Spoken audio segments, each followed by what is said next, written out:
गुरु महाराज की बहुत दया हुई हमारे और आप सबके ऊपर कि आज हम लोग इस स्थान पे इकट्ठे होकर के और गुरु महाराज के बातों को सुनने और कहने का मौका मिला है।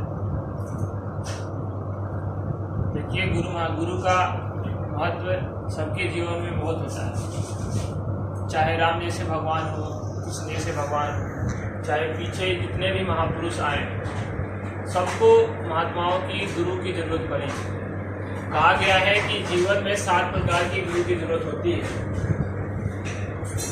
बचपन से लेकर के बुढ़ापे तक गुरु की जरूरत बहुत पड़ती है। जैसे मान लीजिए आपको कोई पढ़ाया, कुछ सिखा दिया, कोई काम सिखा दिया, वो भी गुरु ही कहलाते हैं। उसी प्रकार से ऐसे कहा गया है कि 7 प्रकार के गुरु होते हैं। महात्माओं ने इसको अच्छे से विस्तार से बताया है कि कहा कि प्रथम गुरु पिता और माता। पहला गुरु कौन है? पिता और माता है, जो हमको जन्म दिए। दूसरा गुरु भई वह दाई, जो गर्भमास की मैल छुड़ाई।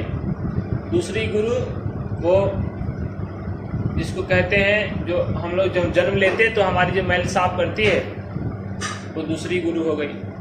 तीसरा गुरु ने नाम उचारा, ले ले नाम जहान पुकारा। तीसरा गुरु ने हमारा कौन? जो हमारा नाम, जो हमारा नामकरण किया, तीसरा गुरु है। चौथा गुरु ने शिक्षा दीना, तब संसारी वस्तु चीना। 5वें गुरु ने दीक्षा दीना, तब राम कृष्ण का सुमरन कीना। 6ठे गुरु ने सब भ्रम तोरा, ओंकार से नाता जोड़ा। और 7वें गुरु सत्य शब्द लखावा, और जहाँ के जीव तहाँ पहुँचावा। 7 प्रकार के गुरु ये मतलब कि बताए गए हैं। सबके अपने अपने महत्व हैं, सबकी जरूरत है मनुष्य के जीवन में। अगर इसमें से कोई भी गुरु ना मिले तो हमारा जीवन पूर्ण नहीं होता है, हमारा मकसद पूर्ण नहीं होता है। अब तक तो हम लोग मतलब कि बहुत सारे गुरु मिले, लेकिन इसमें भी कहा गया कि 7वें गुरु सत्य शब्द लखावा, और जहाँ के जीव तहाँ पहुँचावा। हम इस धरती पे तो आ गए, लेकिन कहाँ से आए हैं और कहाँ जाएंगे, क्या उद्देश्य लेकर आए हैं और हम यहाँ क्या कर रहे हैं, यही हमको नहीं पता। और हमको कहाँ जाना है इसका भी कोई ज्ञात हमको नहीं है। तो कहा गया है कि 7वें गुरु सत्य शब्द लखावा। जब 7वें गुरु मिलेंगे तो वो रास्ता बताएंगे और जहाँ के जीव तहाँ पहुँचावा। जहाँ से हम लोग यहाँ उतर करके आए हैं, जिस उद्देश्य के लिए आए हैं उसको समझाएंगे और वही रास्ता दे करके और नाम दाम दे करके और समझा करके और उस रास्ते पे चला करके अपने घर पहुंचा देंगे। तो 7वें गुरु के सबसे मतलब कि विशेष जरूरत होती है। लेकिन आज के समय में हम लोग बस अब ये तो समझ पाते नहीं है कि कौन से गुरु की कहाँ मिलेंगे, कैसे मिलेंगे। बस अपने काम में ही फंसे रह जाते हैं और फिर जो मकसद हमारा होता है उसको छोड़ देते हैं। तो कहने का मतलब है प्रेमियों की 7वें गुरु जो है, सच्चे सतगुरु संत जिसको कहा गया है, जो उस मालिक ने यहाँ पे भेजे हैं उनको कि जाओ और जा करके हमारे जीवों को बचा करके ले आओ। जब इस सृष्टि की निर्माण हुई तो यहाँ पर जीवों को उतारा गया और यहाँ पे फंसाव बना दी गई।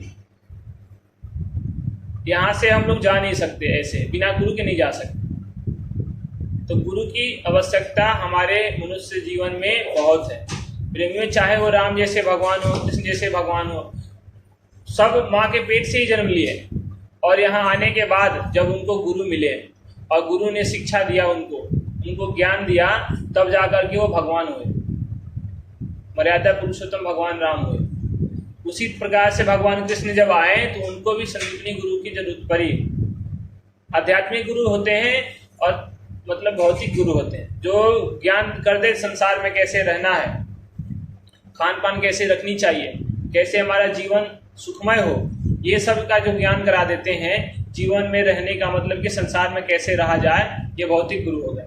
और जो आध्यात्मिक गुरु होते हैं वो अध्यात्म की बात बताते हैं कि भाई देखो, ये जो शरीर तुमको मिला है ये किराए का मकान है, ये हमेशा हमारे साथ रहने वाला नहीं है, इसको छोड़ करके जाना पड़ेगा।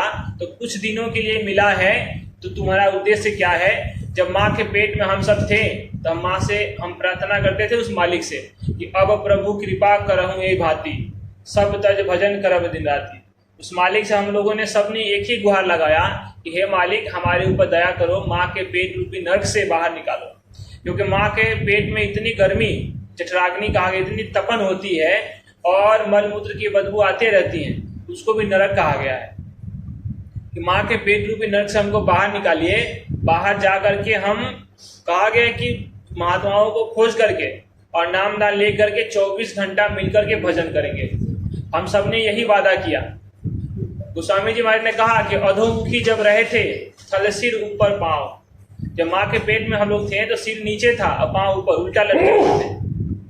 राखन हारा राखिया जठर इनके लाभ, तू ही तू तुतकार था जपता अजपा जाप, और बाहर आके भरम गए बहुत उठाए पाप।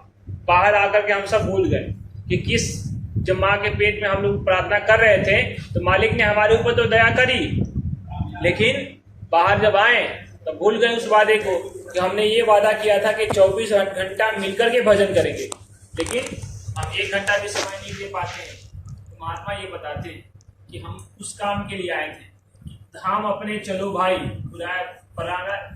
पराया देश क्यों रहना, काम अपना करो जाई, पराया काम क्यों फंसना। असली काम तो वही है अपना, कि अपने घर चला जाए।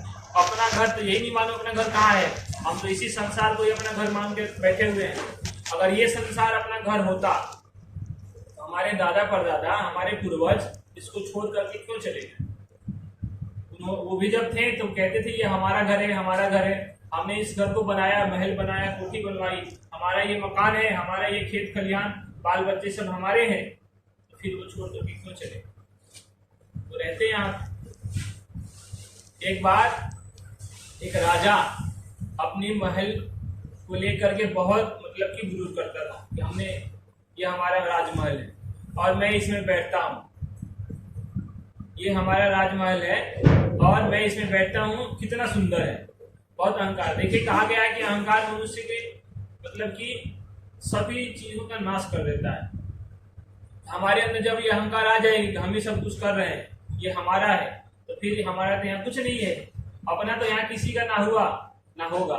बड़े से बड़े राजा, धनवान, चक्रवर्ती सब आए, लेकिन सबको जाना पड़ा।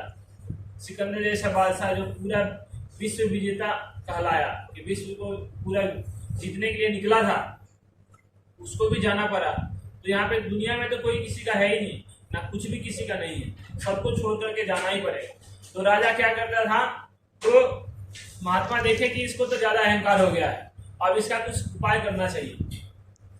तो ऐसे चले गए और महात्मा, उसके दरबार लगा हुआ था, तो उसके दरबार में जब पहुंचे तो सीधे चले गए ऐसे पूरा अपना करके। तो रुका गया, उनको भाई क्यों जा रहे हो आप, उनको समझाया। तो कहने का मतलब प्रेमियों, फिर वो राजा को उन्होंने कहानी सुनाई और बताया कि देखो ये जो है ना तुम्हारा था ये मकान, अगर ये तुम्हारा मकान होता, तुम्हारा राजमहल होता, तो इससे पहले इसका राजा कौन था। तो बोला मेरे पिताजी थे। फिर बोले उनके पहले कौन था, तो बोले उनके पिताजी थे।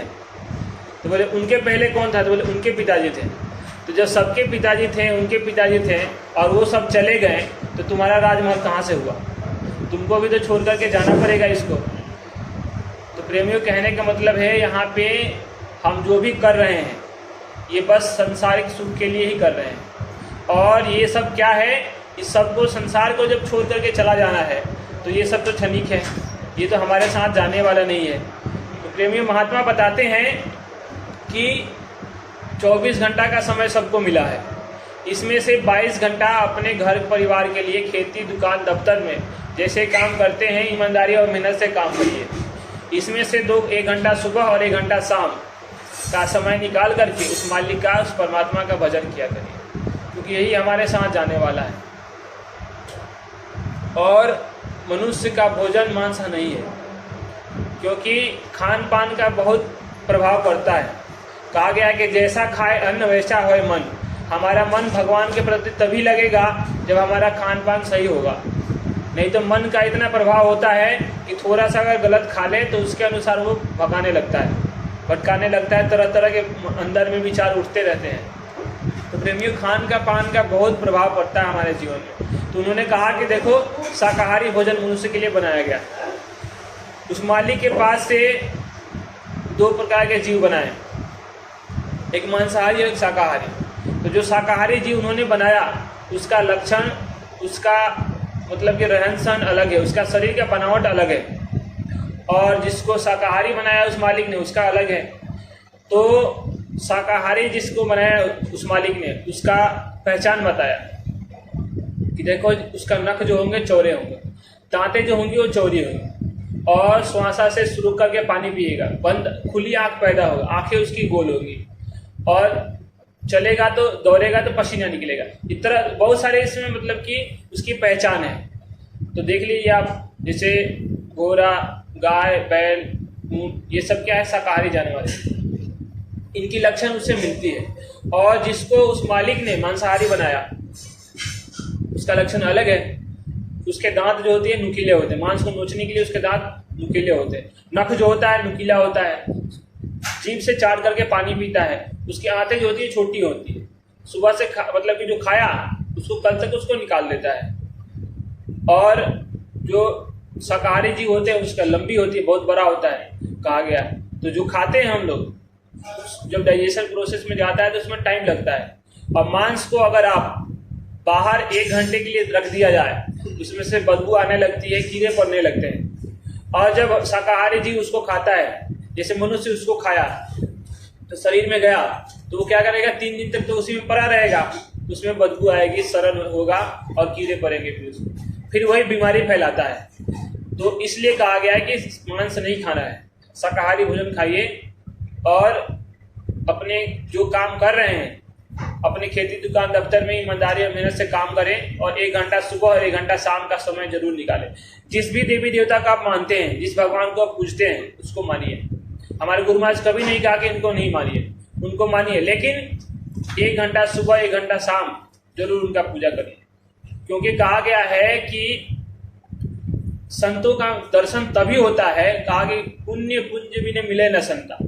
जब तक हम पुण्य नहीं करेंगे, उसका पुण्य का पहाड़ इकट्ठा नहीं होगा, जब तक संतों का दर्शन नहीं होगा। ऐसे तो कहा गया कि पुण्य और पाप दोनों हमारे जीवन में बाधक ही हैं। आप ये सब बातें जो लोग सत्संग सुने हुए हैं उनको समझ में आएगी पुरानी बातें, लेकिन आप लोगों को मैं यही बता दूं कि सीधी भाषा में कि जो जिस भी भगवान को आप मानते हैं उसको पूजा करिए, सुबह शाम उनके अंदर मतलब कि अपना भाव जरूर बनाइए भक्ति के तरफ, क्योंकि भाव से ही भक्ति होती है। भाव तभी आएंगे हमारे अंदर जब हम अपना खान पान ठीक करेंगे, भगवान के प्रति हमेशा लगाव बना कर रखेंगे। तो प्रेमियों, 1 घंटा सुबह 1 घंटा शाम तो करना है। और अभी के समय में जब से कोरोना आया उसके बाद से ये जय गुरुदेव नाम, ये कहा गुरु महाराज ने कहा कि संजीवनी की तरह से है। जैसे संजीवनी के कारण मतलब लक्ष्मण जी का जान बच गया था, उसी तरह से इस कोरोना काल में और आगे आने वाली तरह तरह की बीमारियों में ये जो नाम ध्वनि है जय गुरुदेव नाम की, ये संजीवनी की तरह से काम करेगी। और इसको कैसे लेना है आपको ये बता दिया जाएगा। जो लोग नहीं जानते हैं वो लोग समझ लेंगे और सुबह शाम उसको करेंगे। और इसको जय गुरुदेव नाम गुरु महाराज हमें कहा करते थे, जब से जय गुरुदेव नाम उन्होंने जगाया तब से कहा भाइयों देख लो आप, और इस जय गुरुदेव नाम का परीक्षा लेकर के देख लेना। आपको लगे कि हाँ भाई जय गुरुदेव नाम सहायक हो रहा है तब तो इसको मान लेना, अगर नहीं लगे मत मानना। इसमें कोई जोर जबरदस्ती वाली बात नहीं। लेकिन ये जरूर है लोगों ने इसकी आजमाइश करी और डूब रहे थे और लोगों ने जय गुरुदेव नाम पुकारा, ऐसे पानी की हिलोर आई और उसको किनारे लगा दिया, जिनके का भी सहारा नहीं था लेकिन उसकी जान बच गई। ऐसे तमाम उदाहरण आपको मिल जाएंगे। पुराने लोग जो हैं उनको पता है, उन लोगों ने सुना है, उन्होंने आजमाया है। तो आज आपसे यही कहा जाएगा कि देखिए आपको ऐसा कभी भी लगे कि भाई हमारा मतलब कि कोई भी सहायक नहीं हो रहा है, कोई भी तकलीफ कोई भी परेशानी हो जाए, उस समय आंख बंद करके जय गुरुदेव नाम बोलेंगे 10 बार और उस मालिक को याद करेंगे। शाकाहारी सदाचारी रह करके कोई भी याद करेगा उसको जरूर फायदा मिलेगा। और फिर तो जय गुरुदेव नाम की ध्वनि कैसी बोलनी रहेगी आप चाहे अपने मतलब कि सुबह और शाम, शुरुआत में तो आप 10 मिनट आधे घंटे जरूर करिए। तो इससे बोलने से घर की परेशानी, मानसिक तनाव और जो भी बीमारी है आपको उसमें फायदा दिखेगा। गुरु महाराज ने कहा कि जय गुरुदेव नाम लेकर के दवाई दे देना, तो उसको भी फायदा मतलब कि दिख जाता है। एक बार तो ऐसा हुआ कि हमारे तरफ के एक प्रेमी थे, तो उनको बहुत परेशानी था, मतलब बहुत बीमार थे, वो रात के समय में पड़े हुए थे। तो ऐसा मतलब कि कोई चारा नहीं था। गांव में तो इतनी साधन हुआ नहीं करती थी पहले के समय में कि भाई उसको लेकर के और शहर में डॉक्टर के पास भागा जाए। तो मतलब कि ऐसे ही जय गुरुदेव नाम बोल रहे थे, बोले भाई अब तो गुरु महाराज ही सहारा है, कोई सहारा नहीं है, रात को किया क्या जाए। तो उसके सपने में आए गुरु महाराज और आकर के दवाई जो रखी थी उसको खाए। उसको दिखाई दे रहा है कि गुरु महाराज खा रहे हैं, और उन्होंने खाया और बच्चा बोले देख तू ठीक हो जाएगा, और वो सुबह तक वो ठीक हो गया। तो ऐसे ऐसे लोग उदाहरण बताते हैं, जिनके साथ बीती हुई है वो सब बताते हैं। तो जय गुरुदेव नाम की ध्वनि इस समय में मुसीबत में मददगार है, आप लोग करके जरूर देखें। तो बोलना कैसे रहेगा गुरु महाराज हमारे बताते हैं, हमारे साथ बोलिएगा। जय गुरुदेव, जय गुरुदेव, जय गुरुदेव, जय गुरुदेव, जय गुरुदेव, जय जय गुरुदेव, जय गुरुदेव, जय गुरुदेव, जय गुरुदेव, जय जय गुरुदेव, जय गुरुदेव, जय गुरुदेव, जय गुरुदेव, जय जय गुरुदेव, जय गुरुदेव, जय गुरुदेव, जय गुरुदेव, जय जय गुरुदेव,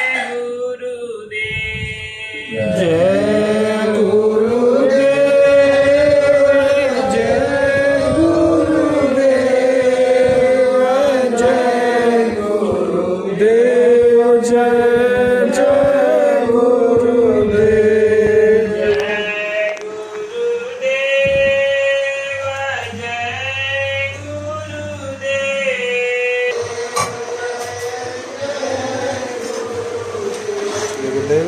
ये प्रसाद बन रहा प्रेमियों के लिए। आज यहाँ पर कोई भी आलू गोभी की सब्जी बनाई है, ये चटनी बनाया है, ये रायता है प्रेमियों के लिए। ये गुरु महाराज का भोग चक्र है। इतना प्रेमी श्रीमान सुरेश कुमार जी सेवा में लगे हुए हैं। तो भक्तों के लिए चावल पक रहे हैं।